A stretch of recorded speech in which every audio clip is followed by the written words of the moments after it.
Again, it's not on our agenda now, so that is a future agenda item. I'll get it to Starla. The second is the Medical Directors Committee would like to ask GETAC to support distribution of information regarding hydroxycobalamin as a treatment for cyanide poisoning. So really, when it comes down to it, we have 2 requests for 2 future agenda items. I will get those to you. The remainder of the deliberations I've already referred to because it overlapped with the other committees.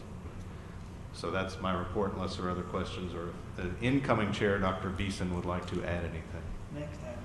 Next time. So Dr. Beeson will become chair of the committee for the next meeting. I'm doing that because now I'm vice chair of GETAC, plus Dr. Beeson is the EMS medical director representative to the council, and it makes more sense to me to have him do it. And he didn't run fast enough, and he didn't take a step back, so it's his job now. So, pediatric committee. And before, as you're getting ready, I have that y'all are supposed to meet about the plan, EMS trauma plan. Is that in your report? You're supposed to provide comments on the EMS trauma plan? On the 15th of December, we have a full meeting in Austin. Okay. So, update on our committee. We have 3 outgoing members. No, actually, we have 4 outgoing members, 1 resignation, 3 outgoing, and 3 coming in, so we're short 1. Child fatality review team, we have had a replacement. Susan Rodriguez has been our designee, and most recently we have a new designee to the committee, which has allowed us a focus now for the last month or so on submersion, drowning injuries, which we are partnering with the state trauma registry to figure out how to best deliver that. We have a little bit of an inefficiency in the way that we deliver drowning data. It's currently fed into 2 disparate databases, and so we are focusing on how we can congeal that into 1. We have a position paper on minimizing CT radiation, which has been adopted by this board or by this council. And we are focusing on rules revisions for 2016. Where did that position paper go? Because I know we talked about it a bunch of times. You guys approved it, and so we are looking at dissemination strategies currently. Most importantly, we're looking at how we do rules revision for 2017. I believe is their deadline. Okay. So we're still in the process of understanding how that fits radiation limits for CT strategies, mostly in community-based hospitals. Agenda item number 5 was pediatric facility recognition. We are working with EMSC partnership to understand how we support a voluntary facility recognition program. We are also looking at, let me scroll down, sorry, a little abrupt. Also looking at how we support complex care for kids programs. So there, interestingly, are several programs with STEER, CHAP, Texas Pediatric Society, Texas Parent to Parent. We had a demonstration by the SNAP program here in Fort Worth, which was an amazing program to look at special needs assistance. But the bottom line is our committee is now engaged in trying to understand how to consolidate 6 different disaster responsive efforts to appeal to to complex care children. So I believe we'll have a report back in the next committee meeting. We have an update on the pediatric transfer guidelines and interfacility transport document, and I personally want to apologize to the medical directors committee. I didn't realize I was on your agenda to discuss that. We have finalized a document and are going to all the pertinent committees in the February meeting want to parse out some time with this committee to endorse a policy statement for a guidelines and interfacility transport document. Okay, so is that a request for a future agenda? Yes, it item? is. Okay, Yes. and the agenda item is? It is an approval for a transfer guideline and interfacility transport document for pediatrics. And that will be in the February meeting. Our intent is to meet with each of the subcommittees prior to that and bring to this committee in February a revised document that includes all of the edits to that document. Okay. Was that? Yeah, I think it's fine as an agenda item. Since medical directors hasn't seen it yet, I know they won't. I don't know if they'll be ready to approve it by again, then. I But if it's- apologize. I didn't No, realize it was if on it's that not on the agenda, we can't talk about it, so put it on the agenda. Okay, thank you. And that way we can talk about it, maybe we can move it forward. Updates to our clinical guidelines and evidence-based practice documents.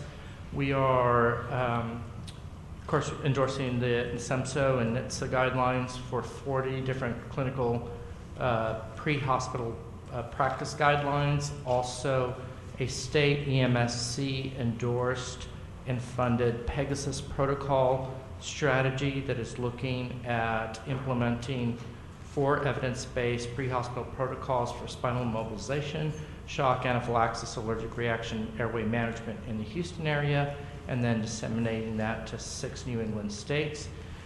We've had discussion over quality metrics that we will elaborate in the next meeting. And then I think the last and most pertinent agenda item was a trauma registry update looking at how we consolidate efforts for a more streamlined discussion about pediatric initiatives in the trauma registry. Our intent is to review how that report looks and to consolidate a dedicated annual report for pediatrics. And I think that's pretty much it. We have a December 15th meeting to discuss the GETAC strategic plan. Trauma and EMS plan. I'm sorry? Trauma and EMS plan. Yes. That's where it gets confusing because we have 2 different strategic plans we're working on. Apologies. Make Yes. sure it's the trauma and EMS plan. Yes, trauma and EMS plan. Okay. On the 15th of December in Austin. And if you Anything could else? get, as soon as you are done with that document, please forward it to myself, Dr. Eastridge, and the state, either Starla or Jane or Jane. All right. Thank you. Any questions for Dr. Macias and the pediatric committee? Okay. Trauma system, unless we want to do stroke again. Where do you get stroke? I have some documents, historical documents for you to review, because that's what we use to do the list of accomplishments. Okay. So you'll have to look at the PowerPoint to get all of those accomplishments. Okay. So again, we had a very brief discussion, which is a joke, we had a 2-hour meeting. So the bottom line is the first issue is to identify the accomplishments. We went back and looked at the document that you have. Do you want me to go through all those accomplishments? So, you can see that. So, but there, you'll see that we're 20 years of accomplishments. So the next thing we talked about Ebola. So the issue is, what we would ask the participants is if they have success stories, if they could do a PowerPoint or protocol that they successfully, they feel like was a best practice, if they would share that and send it to Starla or to Jane so we could consider posting it on the website. We looked at the DISH rules with the administration to make recommendations in regards to the process for applying for trauma facility designation. Again, the Trauma Systems Committee has already met and gone over that with Jane at one particular time, so we're going to do that again. The strategic plan, we've already done that. Brian Eastridge has our documents. The trauma registry work group. Now here's one of the controversial issues that we ran into, is that we identified that in the current trauma registry, it has 9 elements that are considered mandatory. So we adopted the National Trauma Data Bank standard, which has 91 data elements that are considered essential to send into the state trauma registry. So a hospital can send in a document with the 9 mandatory with the idea that they're gonna update it, and then maybe never update it. So when we begin to look at the data, we found several elements that there's blank data or incomplete data or missing data. So the recommendation from the Trauma Registry Work Group is to mandate all 91 elements and to adopt the same standards that the National Trauma Data Bank has, that you send data in, the National Trauma Data Bank will look at it, screen it, and say this is incomplete, kick it back to you that you have to complete it before it can be uploaded. And so we're asking the state registry to look at that and adopt the same standards in Texas so that we have good data that we can count on being able to make decisions. We also would like Is that something the council needs to take action on? Okay. And the other recommendation Would it have been if is, it was at 7 o'clock? Okay. well, we wanted it to start January 2015. That was the other recommendation. So Kathy found that funny. we have several work groups. The only work group that's really produced a document was Courtney Edwards and Wendy's group. That's a white paper, you might say, on the trauma electronic medical record. That is in draft. We will share that. Courtney had a baby this morning at 9 o'clock, so we all need to say congratulations to her. The baby's probably rolling over by now. We've been here. And then the next issue that we talked about was the EMS leaving the report. So I'm not going to get back into that. The only thing that we didn't bring up that the trauma committee talked about is that there was encouragement from the trauma centers to be able to provide quicker, better feedback to the EMS agencies. And so one of the things we do is we have a website, an email address that says Parkland Trauma Follow-Up at phhs.org. And if you send an email asking for feedback on a patient, we will get that feedback back to you. The trauma center designation request for specialty services. This is where we've had 2 people call, and one, I'll just give you an example. An orthopedic surgeon says, I work in a level 2 designated trauma facility, but I want to take my private patients to this hospital that's non-designated. I can't transfer to that hospital, so I want this hospital to be designated as a level 4 facility, but they only want to do orthopedic trauma. And so the answer from the state is that's probably not going to be considered. So the other issue I just want to bring up, and I know that there was a recommendation to change the title to the emergency health care. I'm going to counteract that and ask you to put on the agenda to not do that. So here's the option I would like for you to consider, is that the trauma emergency health care system, and here's why. It's not just because I'm a redneck about it. For 20 years, we've gone to the legislation to say we need to fund the trauma system. This is what we're doing in the trauma system. We've given them data. The last time we went there, we talked about 117,000 Texans that were injured in the trauma system and treated by EMS, the hospitals, and the designated trauma facilities. So my concern is if we take the word trauma out of it and we go to the legislation, the perception is going to be we've already fixed all the issues with trauma. We haven't fixed them. We still have over $220 million of uncompensated trauma care, and they're talking about giving us $51 million of trauma to counteract that. Well, that's not going to go a long ways in a lot of the hospitals. They're not funding the infrastructure for the regional system to work with the trauma program. So they're building on top of the trauma expectations, the systems for stroke and for cardiac. So I have no issues whatsoever to call it the trauma and emergency health care system or the emergency health care trauma system. But the bottom line is I'm asking you to please don't consider taking the word trauma out, because I don't want to go to the legislation and them not even know where trauma is anymore, or they think that we've resolved all those issues and that trauma's perfect and we can move on and take on the next child that needs to be addressed. So that's my report. So, Any comments? But I'll take that to say that you're in favor of us discussing the request for a name change. Yeah, You're opposed to doing it, but you're in favor of us discussing it. I'm in favor of you doing something that keeps the word trauma in there. Change it to whatever you want. Gotcha. But as long as you keep the word trauma, I don't want to go to the legislators and them you. ask you, well, what happened to trauma? Trauma's gone, so obviously you've got all the stuff that you need to address trauma care. Right. So but that's an agenda item for the next meeting, and we'll need you for the discussion. I'll be here. Because that is the discussion we need to have. Even if it's 3 hours and 15 minutes late, I'll still be here. I know, but we've gotten a lot done. You did. I'm very proud of you. Julie, I was very impressed with your accomplishments over the last 21 years. I mean, that was very. It's not me. impressive.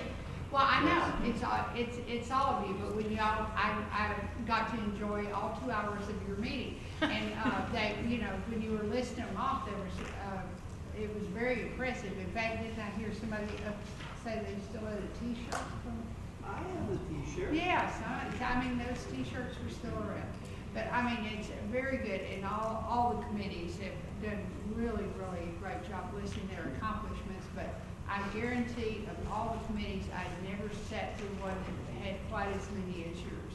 But you've had 21 years of great work. Can I answer any questions for the group? If not, thank you very much. Thank you. I need my books back. Liaison report. Are there any further discussion or questions about committee reports? I'm sure people are hungry. I will be brief. Dinah Welsh with GETAC. Thank y'all very much for your commitment and just being here as long as you have. A lot of the things that I was going to discuss have already been discussed. The legislature obviously is coming to town, and that is our focus. And when we focus on the legislature, it's funding. It is about the money, and ultimately the money to be able to do better patient care. And so we are very focused on that. Whether it's trauma hospitals, EMS, or RACs, we are going to be looking for funding for all three main areas. Driver responsibility program, I know there was a discussion earlier about that. There has been a bill that has been filed, Senate Bill 93, that would repeal the driver responsibility program. We are also anticipating legislation will be filed to help improve some of the aspects of the program, which we have been supportive of. There's been an interim study. The House Homeland Security and Public Safety Committee has been looking at that. There's a proposal out that would help to do away with some of the more challenging aspects of the driver responsibility program. I know, Judge, you mentioned earlier the concern that the counties have expressed about that in the last week. There's been a lot of activity on that.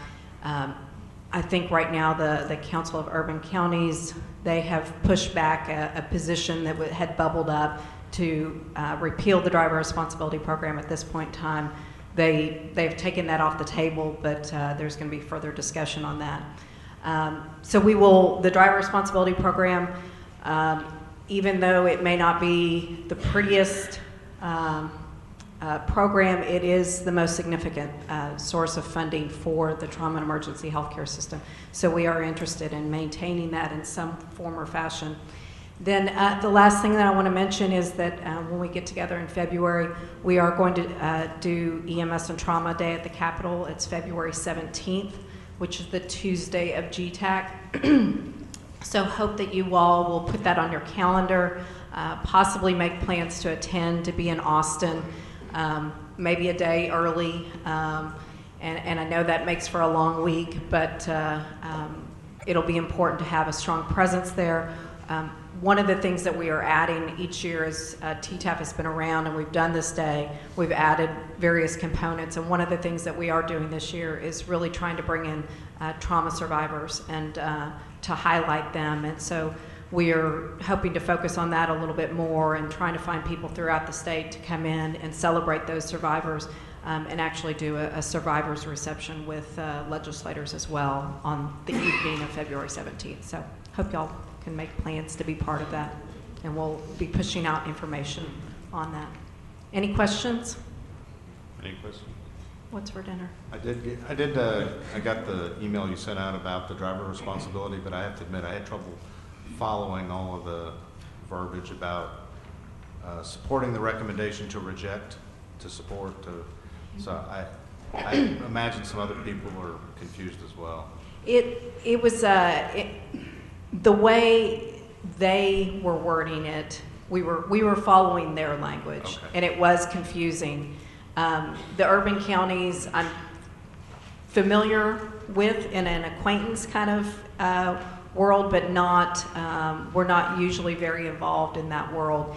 And a lot of the major hospital, county hospitals really helped us with some of that information, but we'll continue to be part of that and better understand it ourselves to be able to communicate that. Okay. Thank you. Thank you, Sam Vance with EMS for Children. And this is our final report, and we only have one other agenda item, which will be a report. And mine is very short because I don't have a whole lot to add to what Dr. Macias already told you. So with the exception of, as far as the EMS agency recognition program that we're working on, we are continuing to receive feedback from the different committees. When we have a final document ready, we will prepare that and present it to the council. I would like to ask to be placed as an agenda item for the February council meeting to present the EMS survey data that we received earlier in the year. So so give me a better EMSC survey, or what, how can we entitle it? Because it was the National EMS for Children Agency Survey Data, I think was the official title. Did you get it? You got it? And is it a report, or is it something we have to take action on, or you just? No, it's nothing that you have to take action on. It's just a report. Report? Yeah. Yeah, you could just do it during your report in that case. Okay.